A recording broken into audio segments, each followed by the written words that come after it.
Hey yo, hey yo, it's Babyface Struggle. Back at you with another video, man. Coming at y'all today. I'm in Gary, Indiana. Um, just sitting here, taking a reset for the weekend, and trying to get adjusted to my new situation over here in my new company. I'm gonna get that. I'm gonna get to y'all about that and let y'all know all about that. But I had something more. I feel like that was more important for me to say today on this particular video. You know, I am in a good place right now. I'm at a good company. I feel like I'm doing great.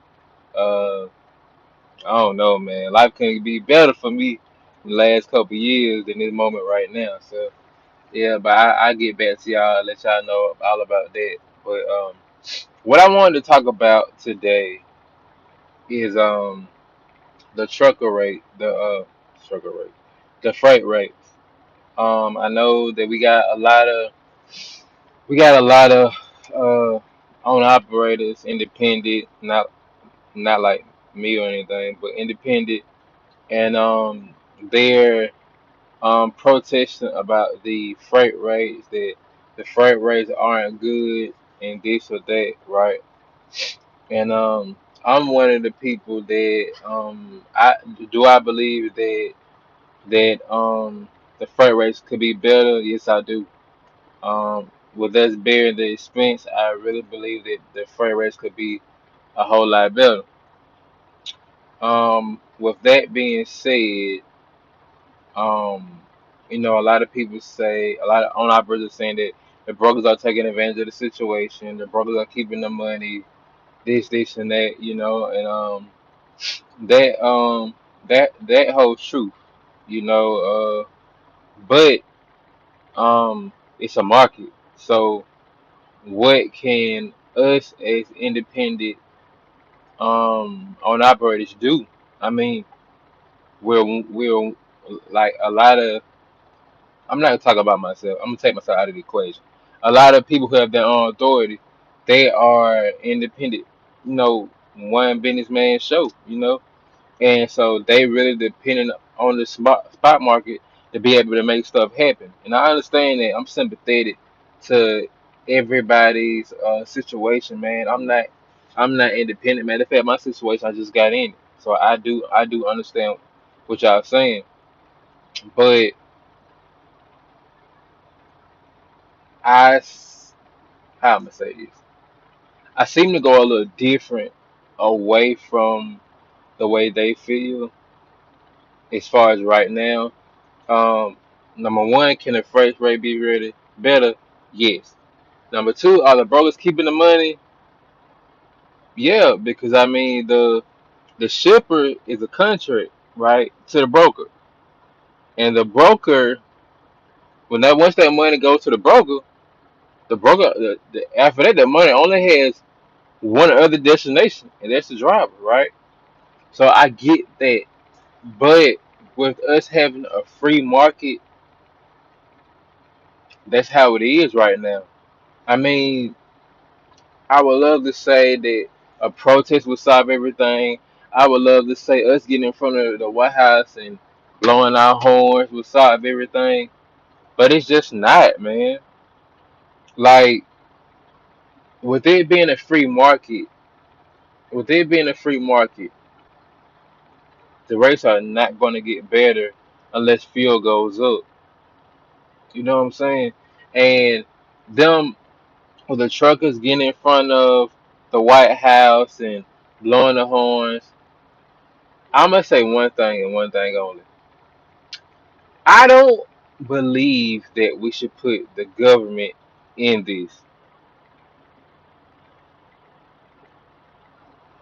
I feel the way I feel, man. I don't feel like we should put the government in this. I feel like we should keep it as a free market because the government is gonna have free will to do what they want to. Just because they take it, if you let's just say it worked out and the government stepped in when the truckers was in front of the White House, that don't mean that they gonna do exactly what you want them to do. They still a independent. entity, which means that they rule. So let's just say if it worked and then Trump and everybody stepped into it, that means that they're gonna have free will to do anything they want to. And as you seen when Trump did the little photo op and had the truck in front of the White House, how many independent owner operators did he have in front of that White House? He had these brandy shiny Volvos and he's standing up there just smiling and kiki. How many independent owner operators do you know with a brand new truck fully independent?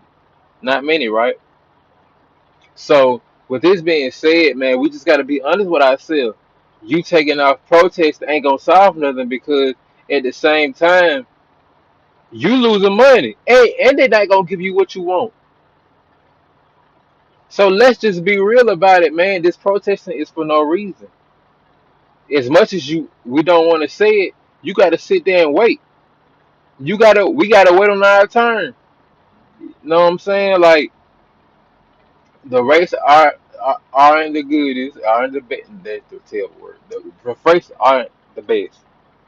But if either you wanted to either you wanted to control your own destiny and you fight through it, or you give it up and go back to being a company driver. That's the only options, man. And I feel like I don't feel like I have a strong voice in this because I ain't been studying this that long. But I do know that they're not gonna give in to us. I know that's not gonna happen. I know that I know that you can stay home and bunk your horn all day. You see what happened? Trump sent out his his what is it, representatives or whatever he sent out there to give out mega hats, to give out Trump supporting hats, so he could campaign again. Man, leave the government out of this, man. Let the government do what they need to do, but leave that to us. Just let the market get better. That's all we can do. Because with the market being down, and me, I'm trying to be a businessman. I'm trying to have a business mind. I'm trying not to complain. I don't want to go back to being a company driver.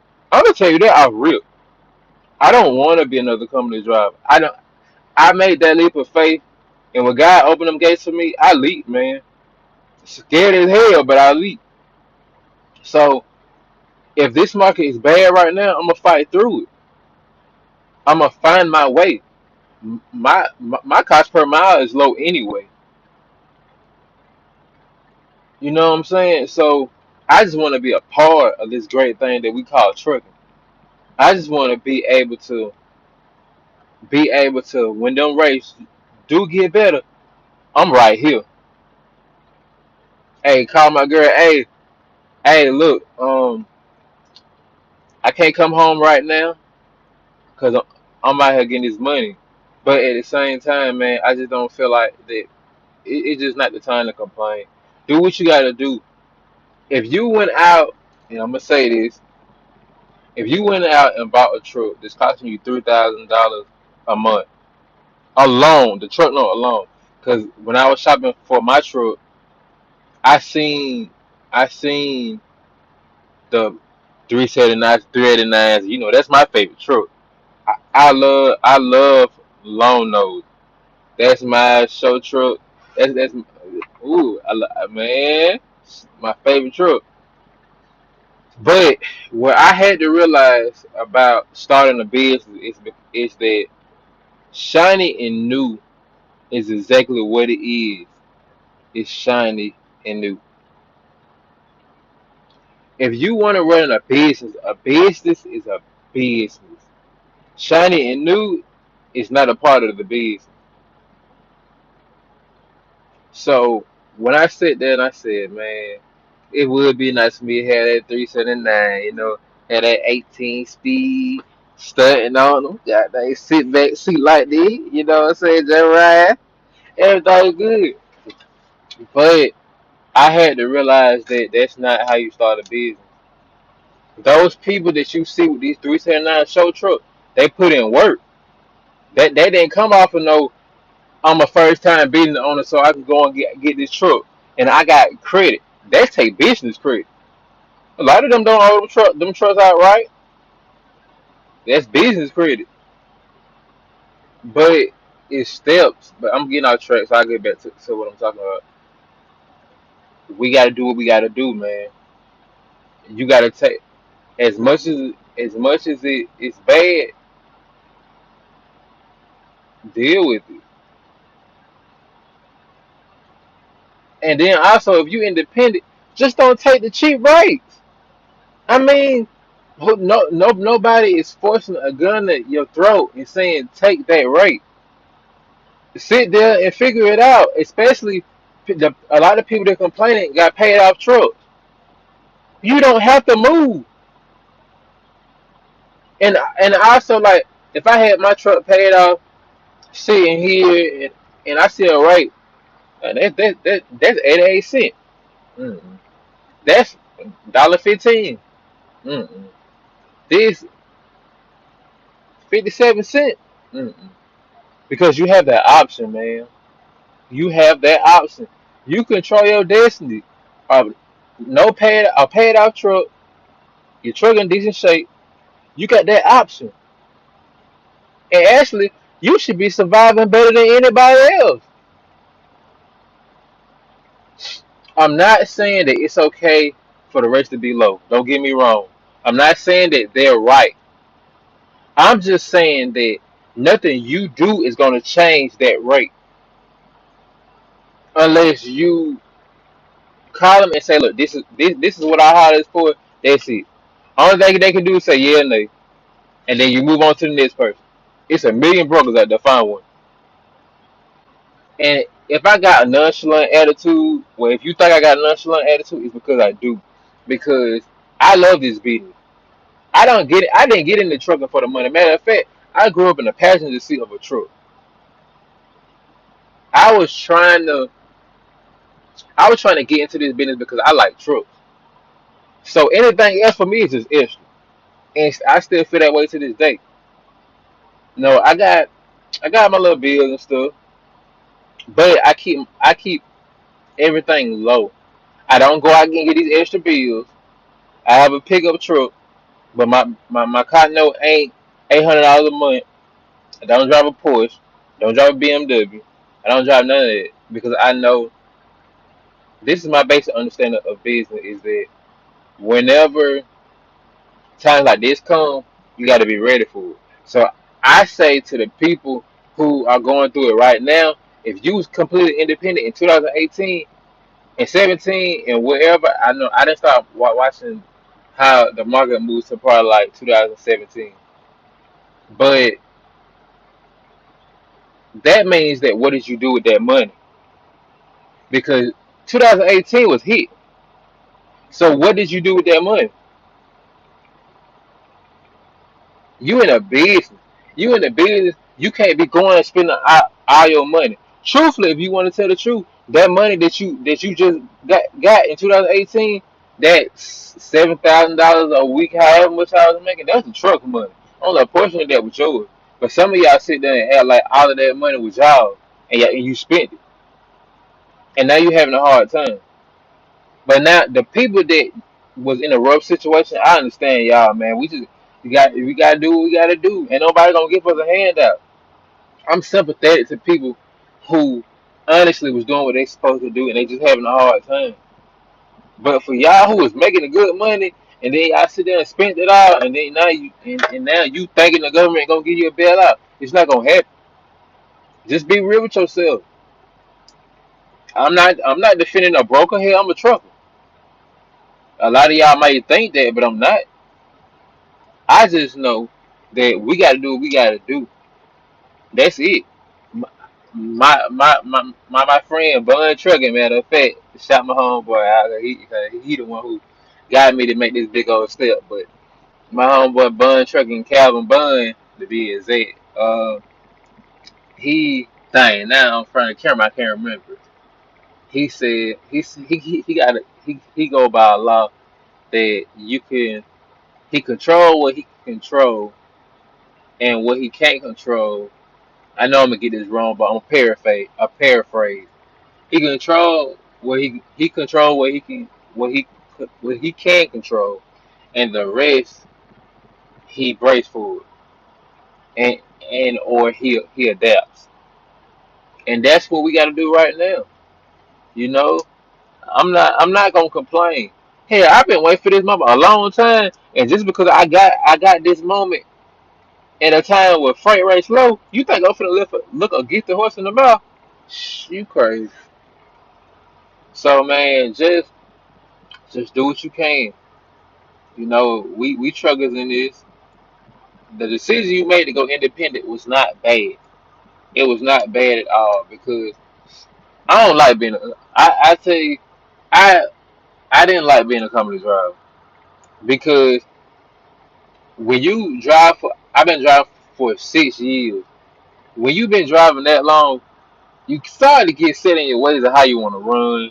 You start to get set in your ways of what you're willing to do.